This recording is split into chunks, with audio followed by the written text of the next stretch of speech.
نحمدہ ونصلی علی رسولہ الکریم اما بعد۔ آپ علیہ الصلوۃ والسلام کا معجزہ واقعہ معراج کچھ عرض کیا جا رہا تھا۔ یہ بات بھی اچھی طرح ذہن میں رکھیں کہ یہ معراج کا واقعہ آپ علیہ الصلوۃ والسلام جو تشریف لے گئے، روح مال جسم تشریف لے گئے، یہ صرف خواب کا واقعہ نہ سمجھنا۔ خواب پر تو کسی کو تعجب نہیں ہوتا، خواب کسی کو بھی آ جائے۔ مشرکین مکہ کفار نے جو اعتراض کیا تھا وہ اس وجہ سے کیا تھا کہ جسم کیسے گیا، اور یہ کوئی بعید بھی نہیں، جسم بھی جا سکتا ہے۔ حضور علیہ الصلوۃ والسلام نے یہ سفر معراج تفصیل کے ساتھ ارشاد فرمایا ہے۔ جیسے میں نے عرض کیا کہ آپ علیہ الصلوۃ والسلام کو لے گئے کہ یہاں مسجد نبی، وہاں آپ علیہ الصلوۃ والسلام نے 2 نفل پڑھے۔ بیت اللہ میں گئے جہاں عیسیٰ علیہ السلام پیدا ہوئے تھے تو وہاں بھی 2 نفل پڑھے۔ کوہ طور پہ تشریف لے گئے تو وہاں بھی آپ علیہ الصلوۃ والسلام نے فرمایا کہ میں نے موسیٰ علیہ الصلوۃ والسلام کو دیکھا، وہ اپنی قبر میں کھڑے نماز پڑھ رہے تھے۔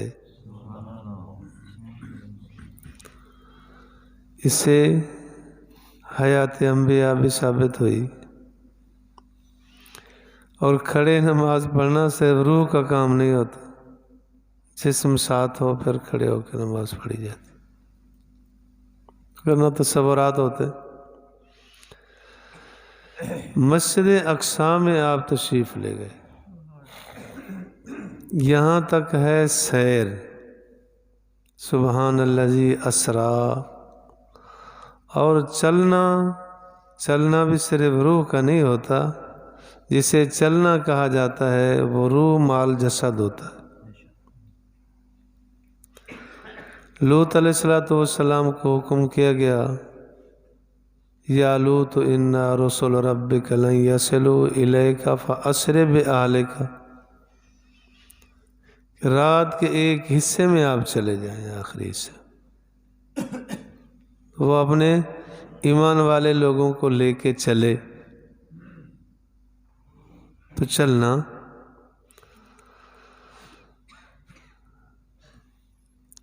تو آپ علیہ الصلوۃ والسلام بیت المقدس سے پھر آسمان کی طرف تشریف لے گئے۔ اللہ تعالیٰ نے اپنی قدرت سے سفر کروایا۔ زمین سے پہلے آسمان تک کا فاصلہ 500 سال، کچھ روایات میں ہے 700 سال کی مسافت ہے۔ اللہ ہے، لے گئے آسمان تک، پھر پہلا آسمان اتنا موٹا ہے جتنا یہ مسافت ہے،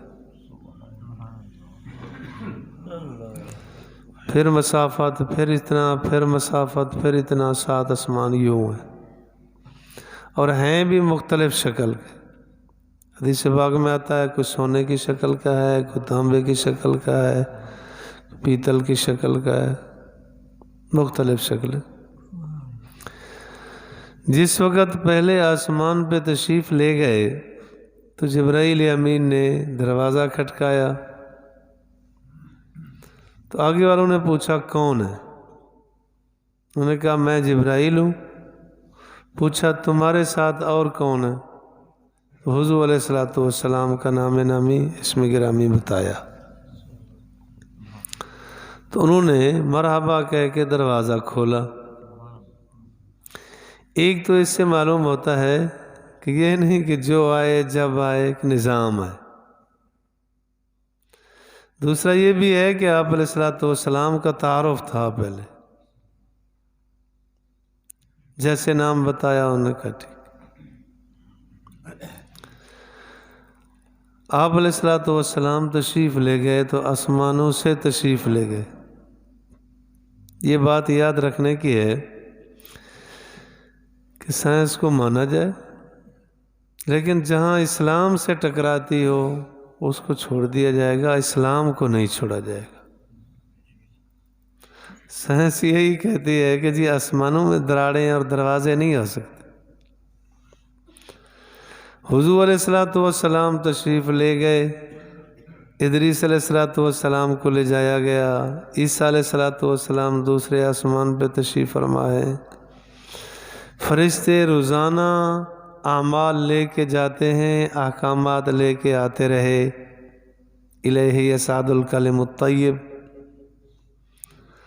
تو اسلام بتاتا ہے کہ راستہ ہے، دروازے ہیں، اور یہ واقعات بھی پیش آئے۔ ایسے موقع پر اگر وہ کہیں گے بھی تو نہیں سنی جائے گی کہ اسلام سے جہاں عقل ٹکراتی ہے، عقل کو چھوڑ دیا جائے گا۔ سائنس نام ہی مشاہدے کا ہے، تجربے کا ہے، تو تجربات کبھی غلط بھی ہوتے ہیں، کبھی صحیح بھی ہوتے ہیں۔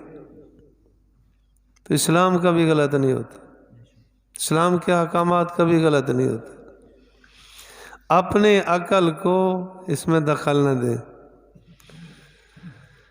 ایک واقعہ کئی علماء سے سنا بھی ہے کہ ایک دنیاوی تعلیم کا دل دادا ایک مولوی کے پاس آیا،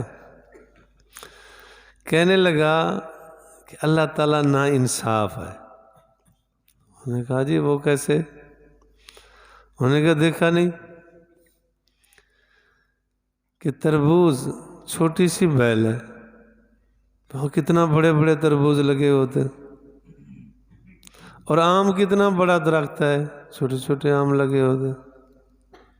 آم کی مناسبت سے اللہ تعالیٰ اس کو آم لگاتا ہے نا۔ اس نے کہا مجھے تو نہیں پتہ، آپ کسی اور عالم سے پوچھ لیں۔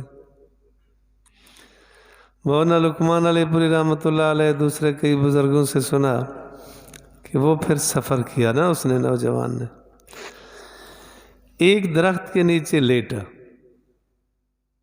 تو اللہ تعالیٰ نے جبرائیل امین کو حکم دیا کہ ایک آم توڑ کے اس کے سر پہ مارو۔ آم توڑ کے جیسے سر پہ لگا، چیخ نکل گئی، پیشاب خطا ہو گیا، ہاتھ جوڑ کے کہنے لگا اللہ تیرا شکر ہے، اگر یہاں آدھے من کا متیرا ہوتا تو میرا کیا بنتا؟ یہاں تو 2 چھٹانگ کا پہیے آدھے پہیے کا آم تھا نا۔ فعل الحکیم لا یخلو عن الحکمہ، یاد رکھو اللہ کا کوئی فعل حکمت سے خالی نہیں، اللہ ہی حکمت جانتے ہیں کہ اس میں کیا راز ہے۔ اللہ تعالیٰ کی تیار کردہ بنائی ہوئی کسی چیز پہ اعتراض کا کوئی حق نہیں۔ یہ کیسے، یہ کیسے، یہ کیوں، یہ کیوں، انسان کو کوئی حق نہیں۔ عقل دی ہے، عقل کو استعمال کرے۔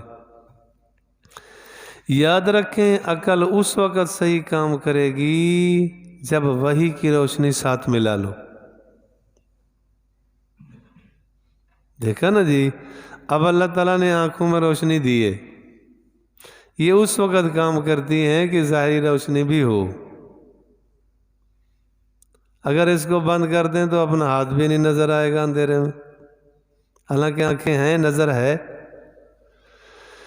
اسی طرح عقل کی روشنی کے ساتھ ساتھ جب وحی کی روشنی ساتھ نہیں ملائیں گے کام نہیں چلے گا۔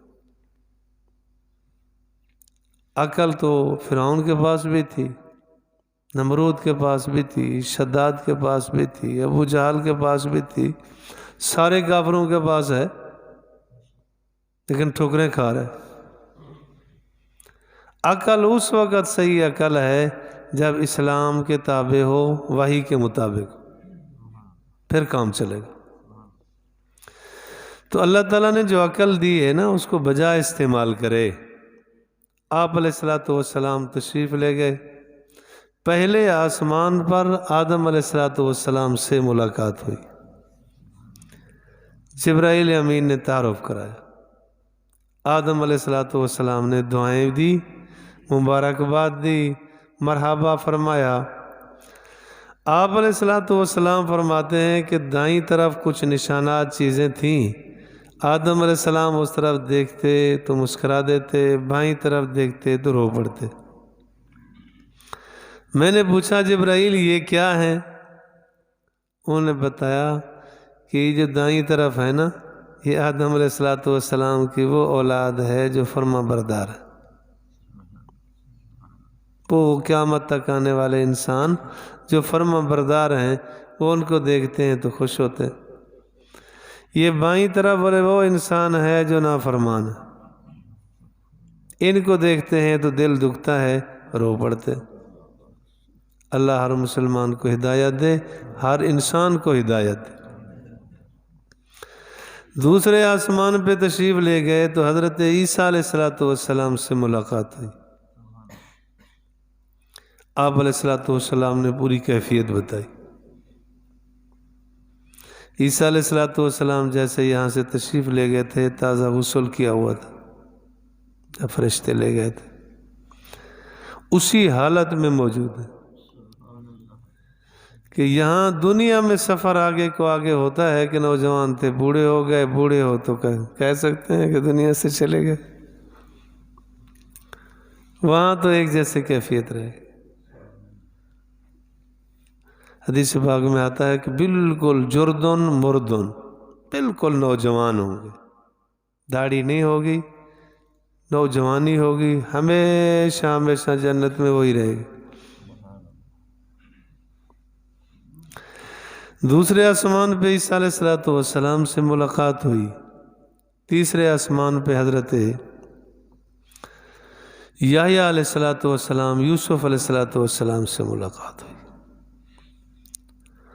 اور چوتھے آسمان پہ ادریس علیہ الصلوۃ والسلام سے ملاقات ہوئی۔ اور پھر پانچویں آسمان پر آیاہما لفظ تعبیر کیا جاتا ہے، آیاہما، ہارون علیہ الصلوۃ والسلام سے ملاقات۔ چھٹے آسمان پہ موسیٰ علیہ الصلوۃ والسلام سے ملاقات ہوئی۔ ساتویں آسمان پر حضرت ابراہیم علیہ الصلوۃ والسلام سے ملاقات ہوئی۔ ساتویں آسمان پر بالکل بیت اللہ کے محاذات اور برابر میں بیت المعمور ہے کہ ان سے ٹیک لگا کے بیٹھے ہوئے تھے، دائیں بائیں کافی سارے بچے بیٹھے تھے۔ تو پوچھا جبریل یہ کون ہے؟ انہوں نے کہا کہ جی یہ حضرت ابراہیم علیہ الصلوۃ والسلام ہے۔ بچے کون ہیں؟ فرمایا جو مسلمانوں کے چھوٹے نابالغ بچے فوت ہو جاتے ہیں وہ اللہ ان کو یہاں بھجاتے ہیں، وہ یہاں پڑھ رہے ہیں۔ تو وہ ٹیک لگا کے بیٹھے تھے۔ بیت المعمور فرشتے روزانہ 70,000 فرشتہ طواف کرتا ہے۔ تو بیت اللہ کا طواف کرتا ہے کہ بیت اللہ جہاں ہے آسمانوں تک بیت اللہ ہی ہے، تو اس کا طواف کرتے ہیں۔ فرشتوں کی تعداد اتنا ہے کہ آپ علیہ الصلوۃ والسلام نے فرمایا جب ایک مرتبہ طواف کر گئے ان کی باری قیامت تک پھر نہیں آئے گی۔ آپ علیہ الصلوۃ والسلام نے پھر جنت کی سیر کی۔ جنت میں آپ علیہ الصلوۃ والسلام نے فرمایا میں نے ان کو بھی دیکھا جنہوں نے مسجد کی صفائی کی نیت سے تنکا اٹھا کے باہر ڈالا تھا، ان کو بھی دیکھا جنہوں نے راستے سے کانٹا ہٹا دیا تھا کہ کسی کو چبھ نہ جائے۔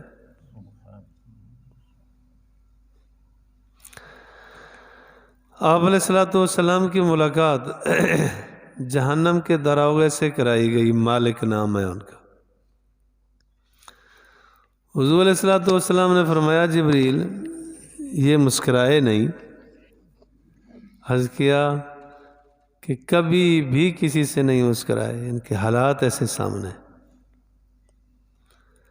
تو آپ علیہ الصلوۃ والسلام نے فرمایا کہ انہیں کہو کہ ہمیں جہنم کی سیر کرائیں۔ جہنم کا ڈھکنا کھولا گیا، دروازہ کھولا گیا، تو آپ علیہ الصلوۃ والسلام کو سیر کرائی گئی۔ کہیں جہنم میں وہ تاثیر اللہ کے پاس ہے، کہے آگ میں بھی اگر تن کے اگا دے وہ قادر ہے، آگ کو گلزار بنا دے وہ قادر ہے۔ یہ بعید نہ سمجھا جائے کہ جی کیسے دیکھا ہوگا۔ بات تو ہے کہ جب حدیث میں آ گیا اپنی عقل کو تابع کرو۔ جس وقت صرف اپنی عقل کے بل بوتے پہ چلیں گے ہمیشہ ٹھوکریں کھائیں گے۔ تو آپ علیہ الصلوۃ والسلام نے فرمایا میں نے جہنم میں اس کو بھی دیکھا جس نے بلی کو باندھ رکھا تھا اور اس کو کھلایا کچھ نہیں، اور زیادہ میں نے جہنم میں عورتوں کو دیکھا۔ ایسی احادیث سننے سے مرد بغلیں تو نہ بجائیں کہ واہ جی واہ وہ جہنم میں ہم تو بس۔ نہیں ایسا نہیں، ساری ایک جیسی بھی نہیں ہوتی۔ تو آپ علیہ الصلوۃ والسلام نے بتایا کہ کثرت سے عورتیں جہنم میں تھیں۔ جب پوچھا گیا کہ اللہ کے رسول وہ کثرت سے کیوں تھیں، تو آپ علیہ الصلوۃ والسلام نے ایک وجہ بتائی، وَيَكْفُرْنَ الْعَشِيرَ، کہ وہ شوہر کی ناشکر ہوتی ہے، لاکھ کھلائے پلائے آخر اس نے ناشکری کرنی ہے۔ کچھ چیزیں عورت کی فطرت میں ہیں، اس پر مرد بھی نہ بگڑے۔ کپڑا، برتن اور زیور، یہ تین چیزیں عورت کی فطری چیز ہیں۔ اگر 1000 جوڑا بھی اس نے رکھا ہونا تو وہ دیکھ لے کو نیا تو کہتی ہے یہ ہونا چاہیے۔ ایسے برتنوں کے سیٹ رکھے ہیں کہ شادی کے بعد سے 50 سال گزر گیا، ہاتھ بھی نہیں لگایا، لیکن ابھی بھی کہتی ہے یہ سیٹ نیا آیا ہے، ہونا چاہیے۔ اور زیور، ان تین چیزوں کا جتنا تقاضا کرے اس کو معذور سمجھا جائے، گنجائش ہے لے دے، نہ لے دے نہ لیتے۔ یہی وجہ ہے کہ حدیث پاک آپ نے سنی ہوگی کہ آپ علیہ الصلوۃ والسلام نے فرمایا اگر گنجائش نہیں نا تو شوہر بیوی کے سامنے جھوٹ بھی بول دے، گناہ نہیں ہوگا کہ جی وہ ایسا ہوا گا، ایسا ہو گیا، ایسا ہو گیا، تو گنجائش نہیں ہے، محض جھوٹ نہ ہو تو عذر کر دے گا لیکن جھگڑا نہ ہو۔ دوسرا یہ بات ویسے ضمناً آ گئی کہ آپ علیہ الصلوۃ والسلام نے فرمایا کہ عورت بائیں پسلی سے بنائی گئی، اور پسلی ٹیڑھی ہوتی، پسلی ٹیڑھی ہوتی ہے۔ آپ علیہ الصلوۃ والسلام نے فرمایا اگر تم اس کو سیدھا کرنا چاہو گے تو یہ ٹوٹ جائے گی، اگر اسی پہ گزارا کرو گے تو گزارا ہوتا رہے گا۔ اس سے اتنا بات تو مرد سمجھ لیں کہ شادی کے بعد مزاج کے خلاف ضرور چیزیں پیش آئیں گی۔ جب ہے ہی ٹیڑھی، یہ کہے کہ 100% ساری چیزیں میرے مزاج کے مطابق، ایسا نہیں ہوگا۔ مزاج کے خلاف چیزیں پیش آئیں گی، لیکن گزارا کرے، صبر کرے۔ کبھی یہ گرم ہو وہ صبر کر لے، وہ گرم ہو یہ صبر کر لے۔ شیخ سعدی رحمۃ اللہ علیہ فرماتے ہیں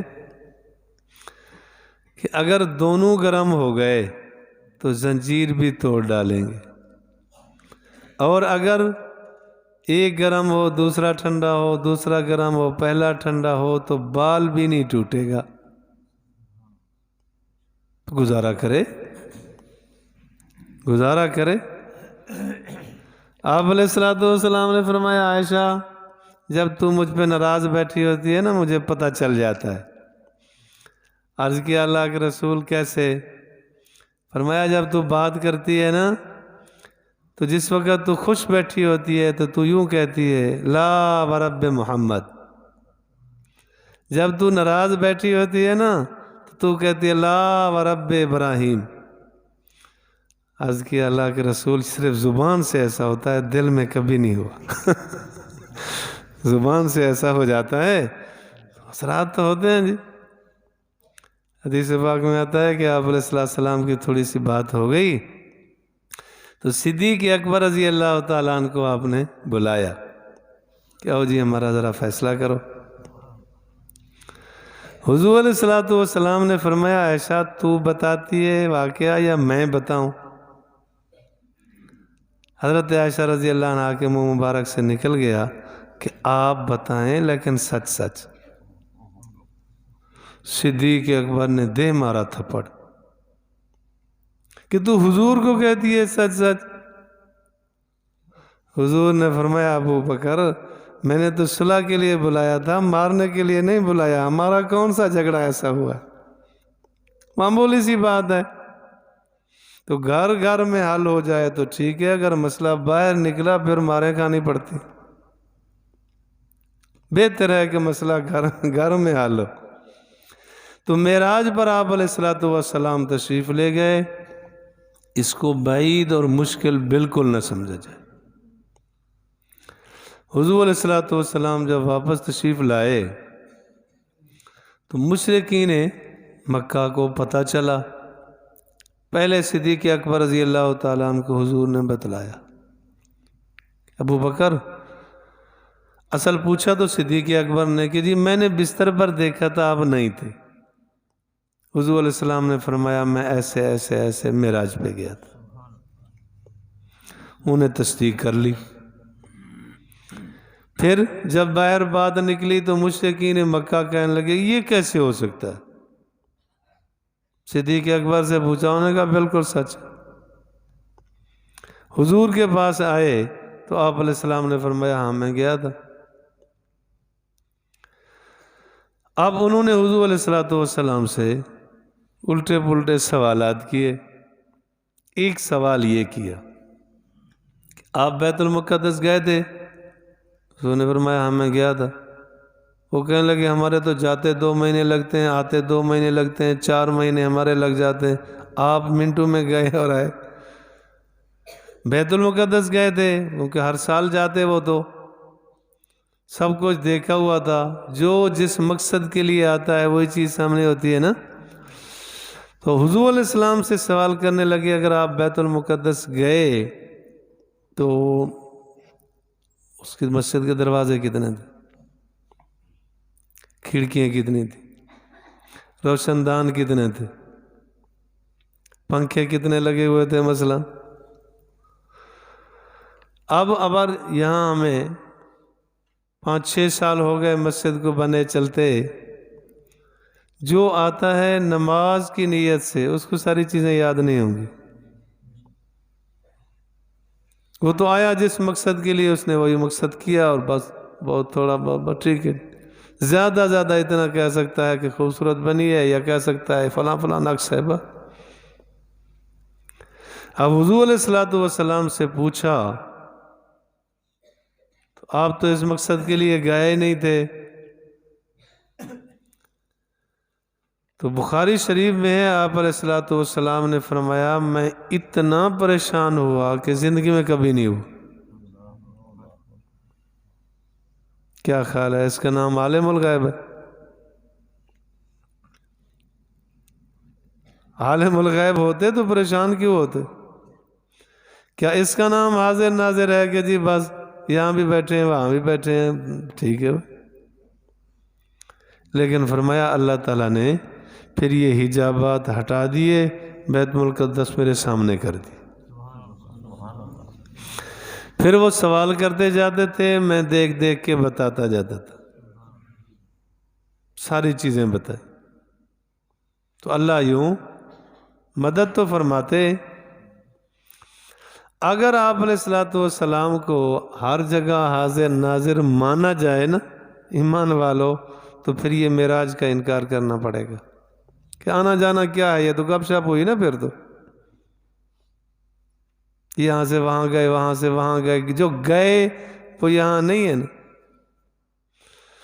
اور 27 جنگوں میں آپ علیہ الصلوۃ والسلام نے شرکت کی بنفس نفیس۔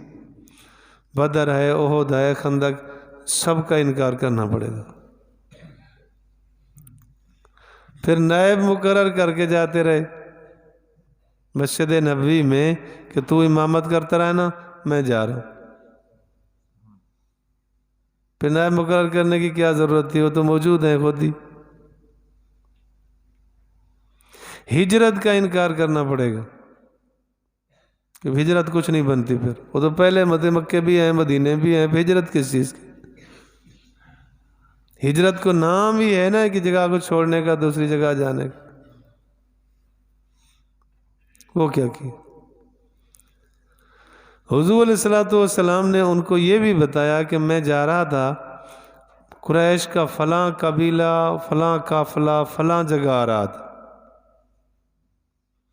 اور ان کا اونٹ گم ہو گیا تھا، اس کو تلاش کر رہے تھے، پھر مل گیا۔ جب میں واپس آیا تو فلاں جگہ پر وہ قافلہ آ رہا تھا، زنجان مقام بتایا، وہاں آ رہے تھے۔